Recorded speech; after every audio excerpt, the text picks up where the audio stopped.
to reflect a figure over something that's not necessarily a vertical or a horizontal line, it's a little bit harder to count how far each point is away.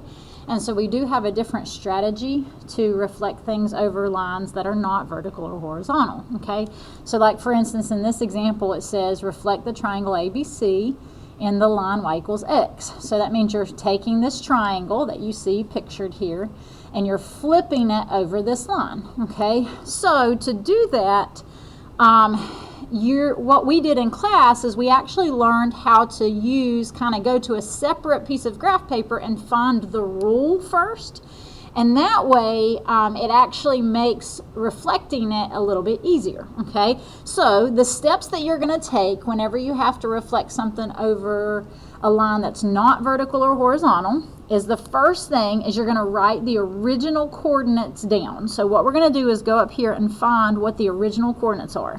So we've got coordinate A, we got coordinate B, and we've got coordinate C. Okay, so we start at the origin, and we're going to tell the coordinates of each. So we got A is at 1, 2, 3, 4, and then down 1, so we went back 4, that's -4, and then we went down 1, so that's -1.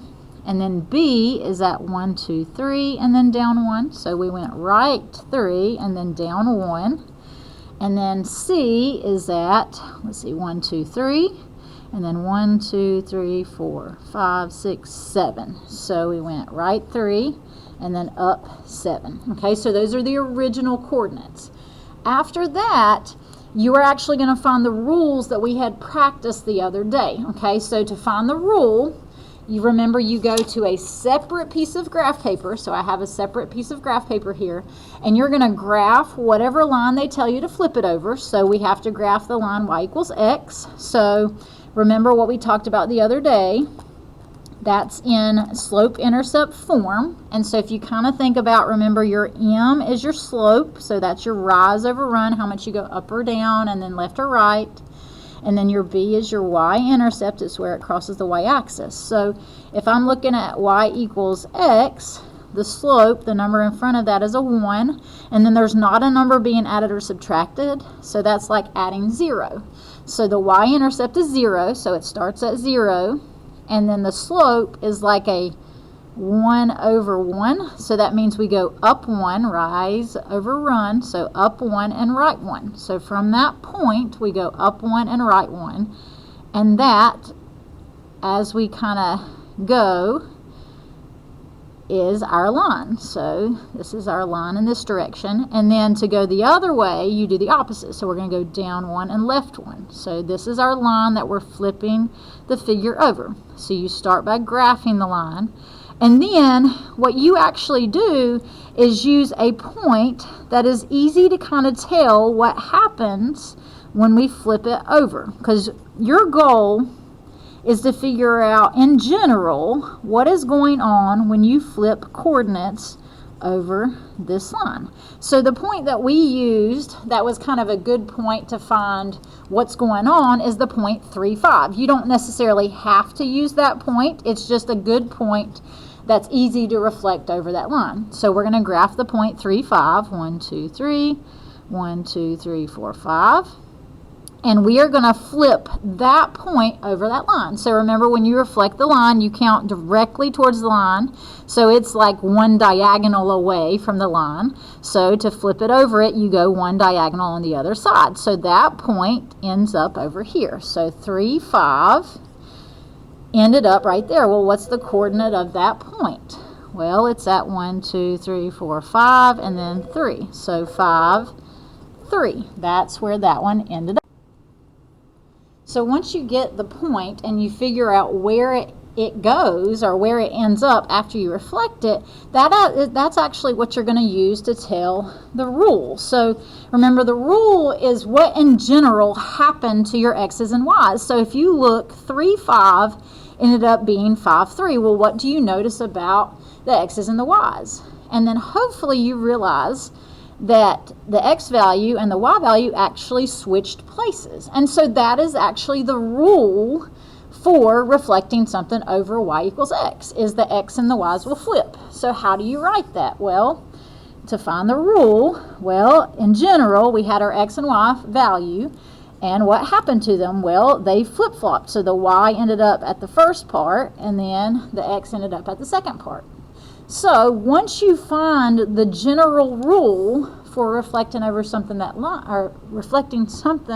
over that line, you actually know what you have to do to any coordinate to reflect those over that line. So now I know that if I take each of these x and y values and flip-flop them, then that's where it would end up if I reflect that point over that line. So like for instance, A, if I flip that coordinate over the line, that x and that y value will flip-flop. So the -1 will come up to the front, and then the y, or the -4, will go to the back. So that is where A would land if I flip it over the line y equals x. And so the last thing after you find the rule is you just apply it to the coordinates that you have. So where would B prime land? Well, we do this same rule. We flip-flop these two, or the x and the y values. So the -1 would come up front, and then the 3 would go in the back. And then think about where C prime would land. Well, if we flip-flop those, the 7 would be first, and then the 3 would be last. So these are the coordinates of where that figure would land. Each one of them would land if I flip-flop it over y equals x. And so now I can graph it. So I'm just going to draw that line so I can see that it's been flip-flopped. So remember, it starts at 0, and then I go up 1 and right 1. So here's my line, y equals x, the line I'm flipping them over. So I'm going to kind of sketch that here. And then to go the other way, I go down 1 and left 1. So here's my line in this direction.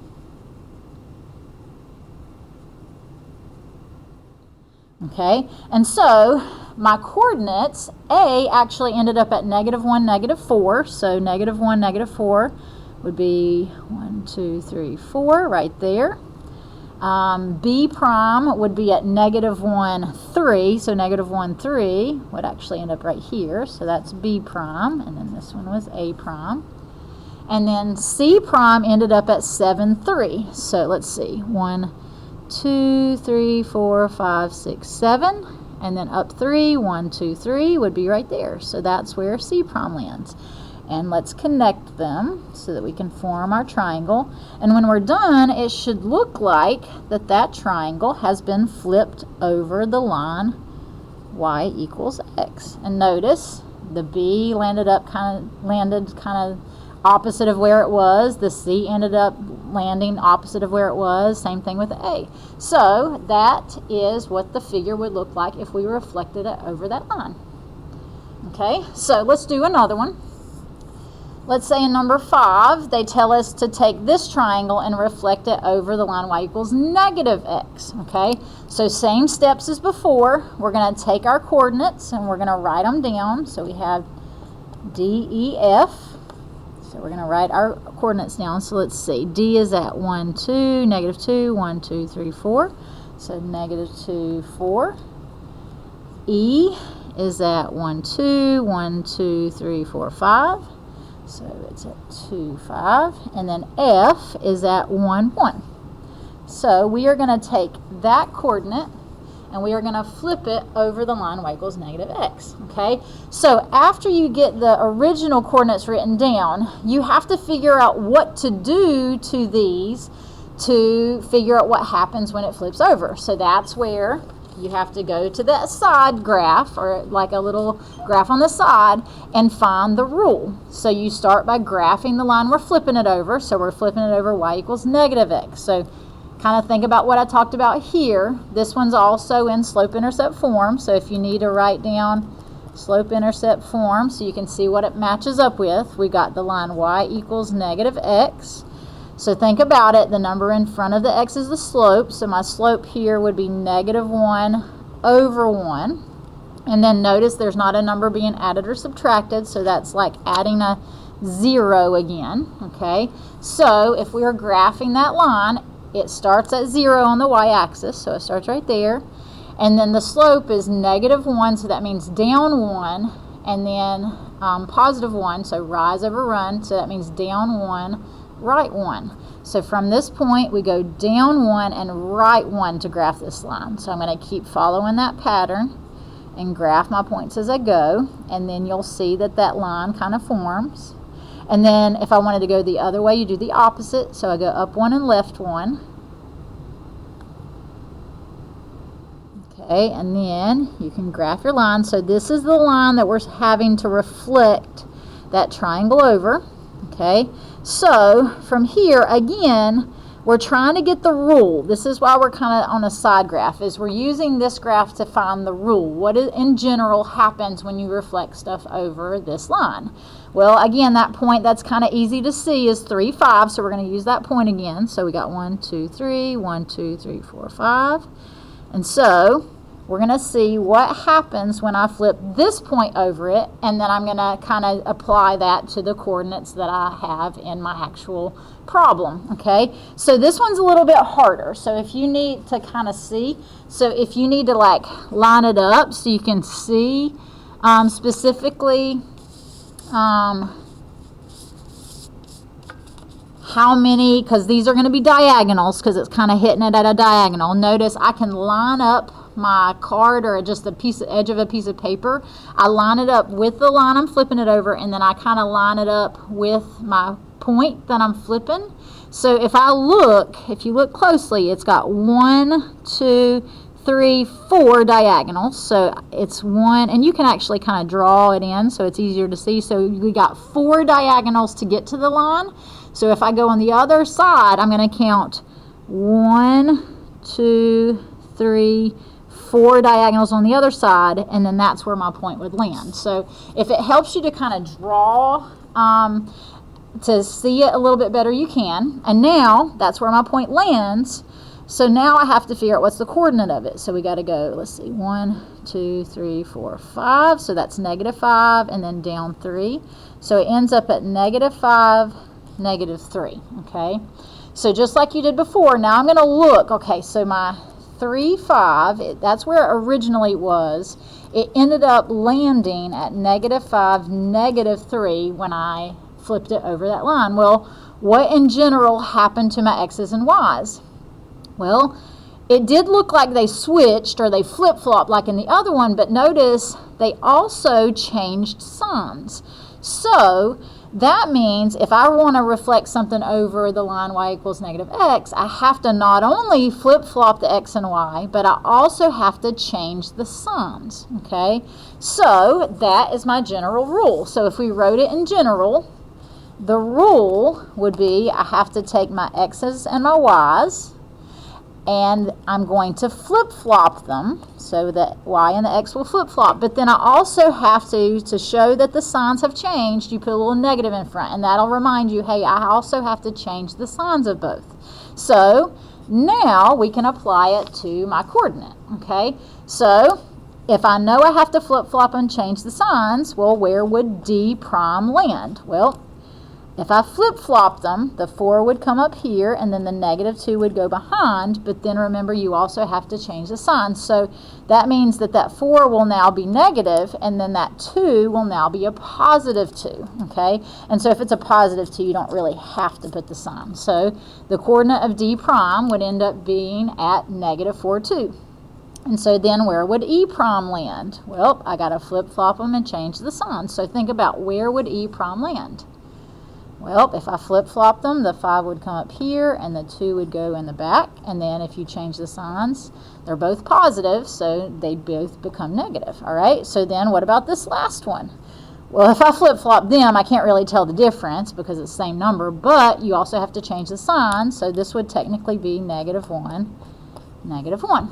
So that is where those coordinates would land if you flip it over the line y equals -x. So let's graph it and see if it looks like it's flipped. So we're going to graph our line. So remember, it started at 0, and then we had to go down 1 and right 1 for this one. So it looked kind of like that. And then in the other direction, we go up 1 and left 1. So here's my line. So that's the line we're flipping it over. And then, after I flipped it, this is where they landed. So D prime ended up at -4, 2. So 1, 2, 3, 4, 2 ends up right there. So notice it's the same distance away. So there's D prime. E landed at -5, -2. So 1, 2, 3, 4, 5, 1, 2. E prime landed right there. And then F prime was at -1, -1. So there we go. You will have a no staff. So after you get them graphed, now you can see that it looks like it has been flipped over that line. So there you go.